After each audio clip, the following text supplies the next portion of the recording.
बताओ।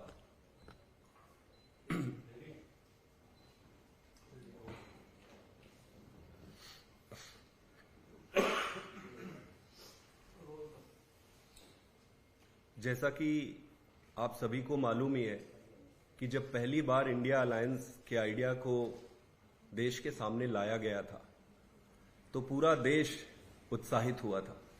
देश में एक बहुत बड़े वर्ग में एक उम्मीद जागी थी। जिस तरीके से नरेंद्र मोदी जी और भारतीय जनता पार्टी की सरकार का उद्देश्य अपनी पार्टी को आगे बढ़ाना रह गया है, देश को आगे बढ़ाना उनका उद्देश्य नहीं रहा, अपनी पार्टी भाजपा को आगे बढ़ाना उनका उद्देश्य रह गया है। ऐसी परिस्थिति में जब इंडिया अलायंस बनी तो पूरी देश में उत्साह दिखा था।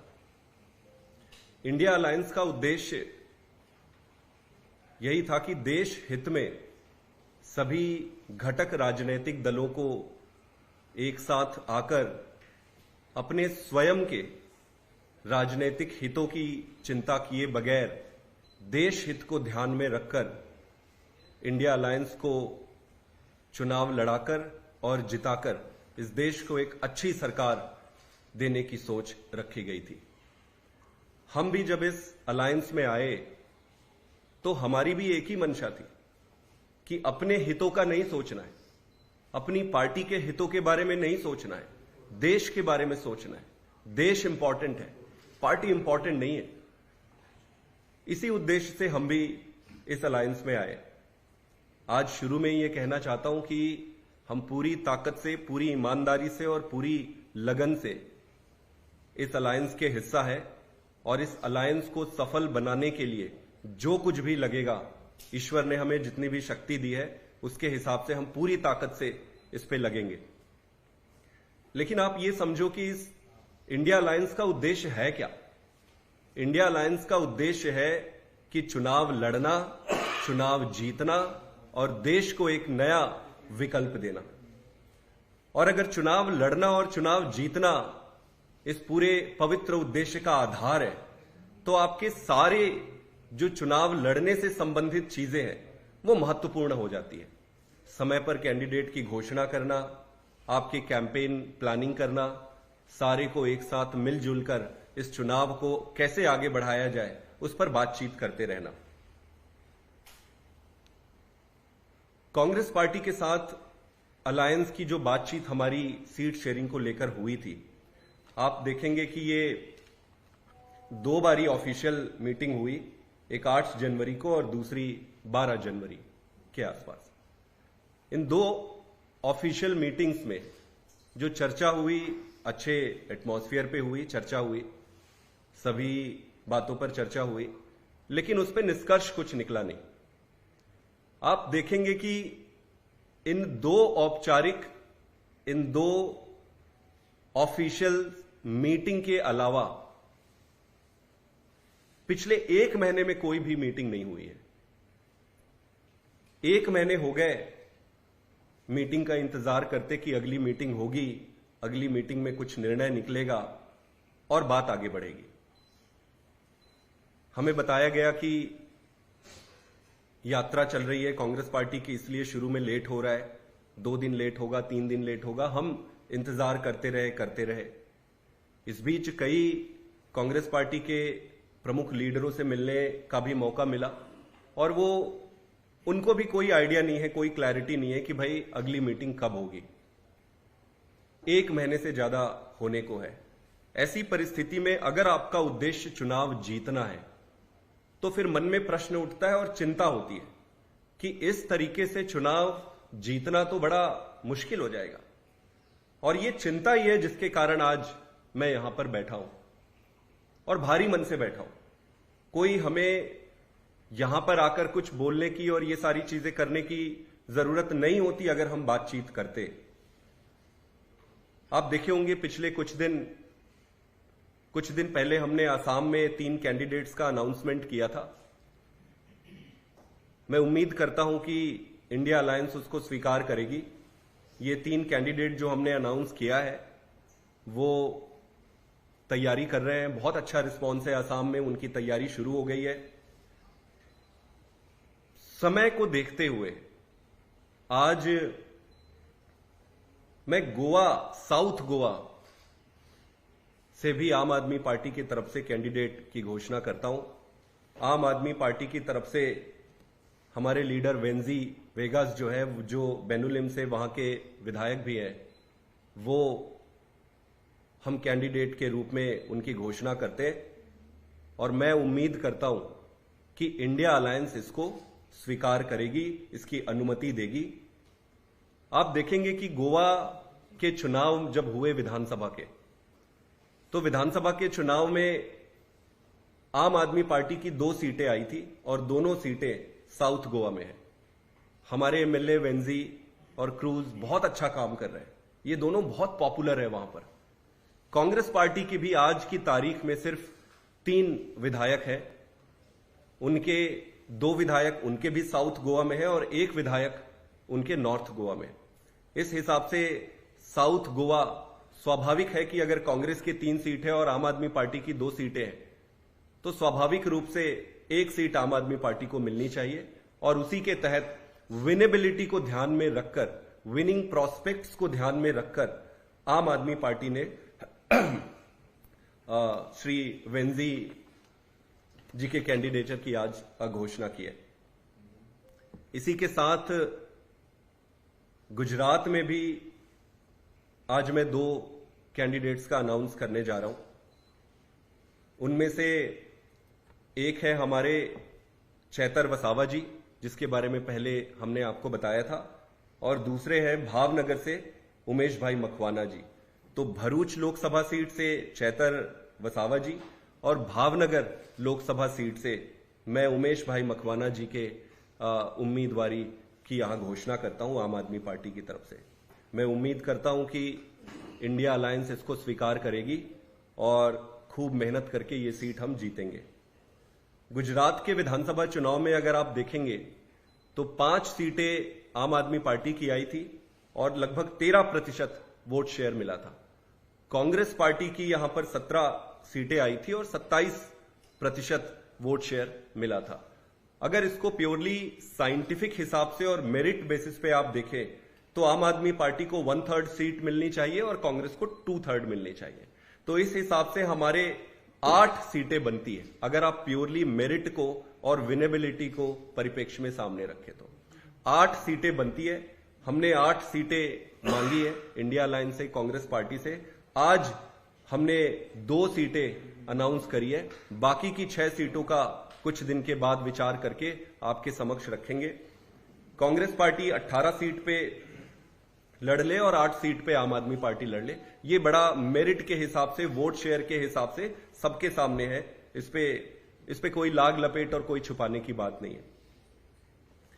इसके साथ साथ दिल्ली के परिप्रेक्ष्य में भी मैं कुछ बातें रखना चाहता हूं। दिल्ली के चुनाव में भी आपने देखा होगा, लोकसभा में कांग्रेस पार्टी की 0 सीट है, विधानसभा में भी 0 सीट है, एमसीडी में चुनाव हुए उसमें 250 में से 9 सीटें कांग्रेस पार्टी की आई हुई है। अगर आप मेरिट बेसिस पे और ये पूरे आंकड़े को देखें तो कांग्रेस पार्टी की एक भी सीट इस डेटा के हिसाब से नहीं बनती है। लेकिन डेटा सिर्फ इंपॉर्टेंट नहीं है, जो अलायंस का धर्मा है और अलायंस का मान रखते हुए, कांग्रेस पार्टी की मान रखते हुए भी हम उन्हें 1 सीट ऑफर करते हैं। तो हमारा यह प्रपोजल है कि कांग्रेस पार्टी 1 सीट पे लड़े और 6 सीट पे आम आदमी पार्टी लड़े। आज कैंडिडेट की घोषणा हम नहीं कर रहे। मैं उम्मीद करता हूं कि दिल्ली के परिप्रेक्ष्य में बातचीत शुरू हो, बहुत जल्दी बातचीत का निष्कर्ष निकले, हम सारे अपने काम पे लगे, और अगर फिर भी निष्कर्ष नहीं निकलता है तो हम अगले कुछ दिनों में जो 6 सीट हम कह रहे हैं, उन 6 सीटों पे हम उम्मीदवार की घोषणा करेंगे और हम अपनी तैयारी, अपना काम शुरू करेंगे। गुजरात के परिप्रेक्ष्य में एक बारी मैं आपको फिर से एक चीज बताना चाहता हूं कि भरूच की सीट में जब हमने मांगा तो हमें कहा गया कि ये इमोशनल सीट है। हमने पूछा कि भाई ये क्यों इमोशनल है, तो बताया गया कि यहां अहमद भाई लड़ते थे और अब अहमद भाई की बेटी यहां से लड़ेगी। तो हमने इसका डेटा निकाला। डेटा अगर आप निकालेंगे तो 1977 से 1991 तक यहां पर चुनाव लड़े, उसमें आखिरी बार 1984 में कांग्रेस पार्टी जीती थी। 40 साल हो गए कांग्रेस पार्टी यहां चुनाव जीती नहीं है।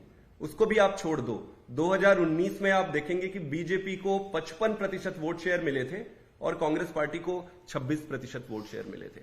तो पहली बात तो ये अहमद भाई वहां बहुत पहले लड़े थे, 1984 की बात है। ये 40 साल से यहां कांग्रेस हार रही। ना तो ये इमोशनल सीट है, ना अहमद भाई की सीट है, और ना ही ये कांग्रेस पार्टी की स्पेसिफिक सीट है जहां जीतने की प्रोबेबिलिटी है। मैं पूरी संजीदगी के साथ कहना चाहता हूं कि आज अगर भारतीय जनता पार्टी को हराना है तो आपको परिवारवाद से बाहर निकलना पड़ेगा। हमें यह नहीं देखना पड़ेगा कि कौन किसका रिश्तेदार है, किसको टिकट देनी चाहिए, किसका कौन रिश्तेदार है, किसको टिकट। आप प्योरली इस बात पे आपको जाना पड़ेगा कि कौन सी सीट कौन जीत सकता है और भाजपा को कौन हरा सकता है। आज भरूच में जिस तरीके से सेंटिमेंट से सारा का सारा भरूच चाहता है कि चैतर भाई वसावा उनके कैंडिडेट बने, सारा का सारा ट्राइबल समाज ये चाहता है कि चैतर भाई वसावा उनके कैंडिडेट बने। सारे भरूच में अगर इमोशनल बात कुछ है तो इमोशनल एक ही है, और वो है चैतर वसावा जी को वहां से कैंडिडेट बनाना चाहिए। मैं आज आपके सामने पूरी संजीदगी के साथ कहना चाहता हूं कि भारतीय जनता पार्टी को अगर एक सीट पे अगर कोई हरा सकता है तो हम भरूच की सीट पर चैतर भाई वसावा इंडिया अलायंस के तरफ से हरा सकते हैं। तो हमें ये देखे बिना कि किसके परिवार की क्या बनती है, ये देखे बिना ये देखना चाहिए कि कौन हरा सकता है भाजपा को।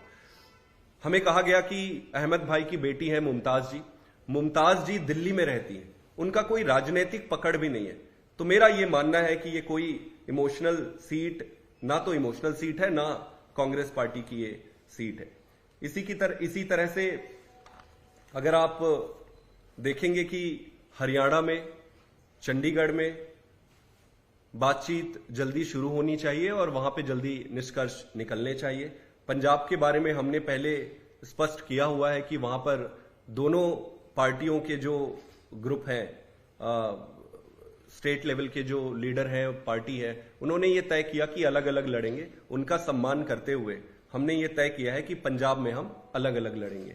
अब चंडीगढ़, हरियाणा और बाकी के राज्य जहां पर भी बातचीत चल रही है, इन सारी जगहों पर जल्द से जल्द पूरी होनी चाहिए।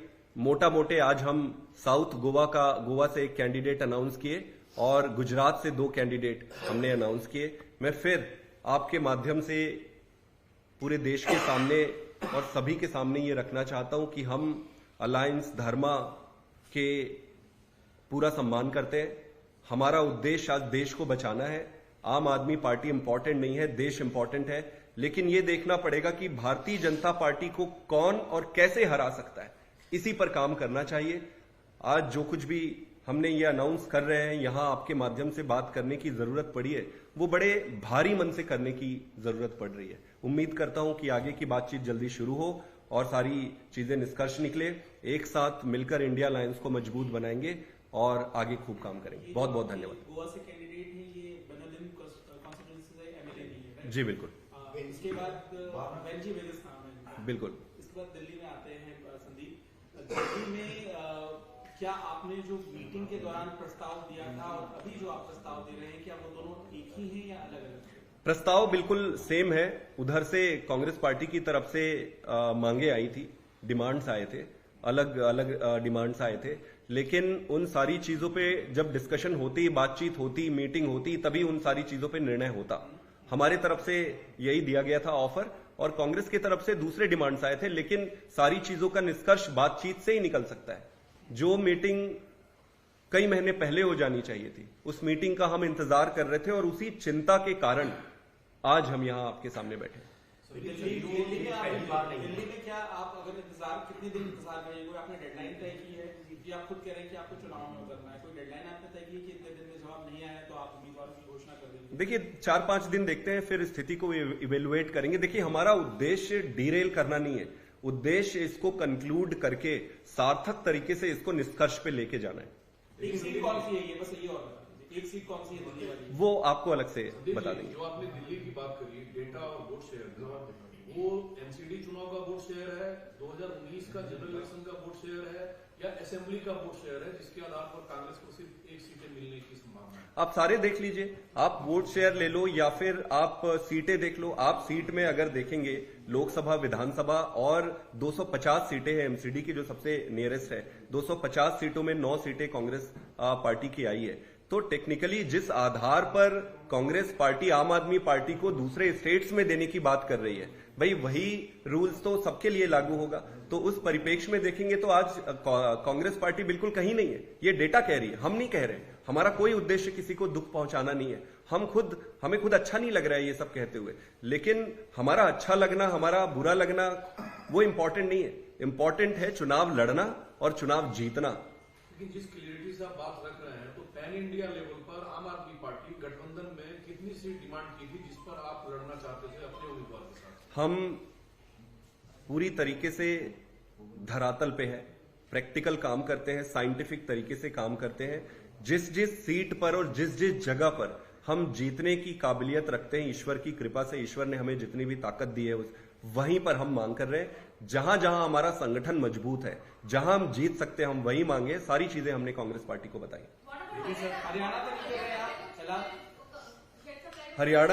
हरियाणा में अभी भी बातचीत चल रही है। मैं उम्मीद करता हूं कि हरियाणा में, चंडीगढ़ में और अन्य जगहों पर बहुत जल्दी बातचीत हो, जल्दी एक साथ बैठे और उस पर निष्कर्ष निकाले। चुनाव के लिए बहुत कम समय रह गया है, अदरवाइज सारा समय चला जाएगा और जीतना तो बहुत दूर की बात है। आप फिर चुनाव लड़ते हैं। सवाल ये करता है कि आपने इंडिया की, ये मान लिया जाए कि आपने तो लगभग सभी उम्मीदवारों का ऐलान कर ही दिया जो आप प्रस्ताव रख रहे थे गठबंधन के तहत। ये मान लिया जाए कि इंडिया गठबंधन से आपकी बनी नहीं और आप कहीं ना कहीं इसे फेल होता हुआ देख रहे हैं। आप नहीं मानते हैं कि इंडिया गठबंधन के तहत वो फेल हो? देखिए, ये मेरा काम नहीं है उस पर ज्यादा एनालाइज करना। मैं ये मानता हूं कि जिस उद्देश्य से हम आए थे, मैं आम आदमी पार्टी की तरफ से बात कर सकता हूं। आम आदमी पार्टी पूरी ताकत से, पूरी जिम्मेदारी से और पूरी लगन से इस अलायंस के साथ है। इस अलायंस को सफल बनाने के लिए जो कुछ भी करना पड़ेगा हम करेंगे। बातचीत होनी चाहिए। हम जो कुछ भी हम त्याग कर सकते हैं वो हम तैयार हैं त्याग करने के लिए, लेकिन आज देश इंपॉर्टेंट है। पर आप सिर्फ यही सोच के कि देश इंपॉर्टेंट है, उद्देश्य महान है, लेकिन आप मेहनत नहीं करोगे, तो जब तक आप मेहनत नहीं करोगे, आपका उद्देश्य ना जाने कितना भी महान हो, उसका परिणाम नहीं निकलेगा। अगर परिणाम तक पहुंचना है तो मेहनत करना पड़ेगा। Thank you very much.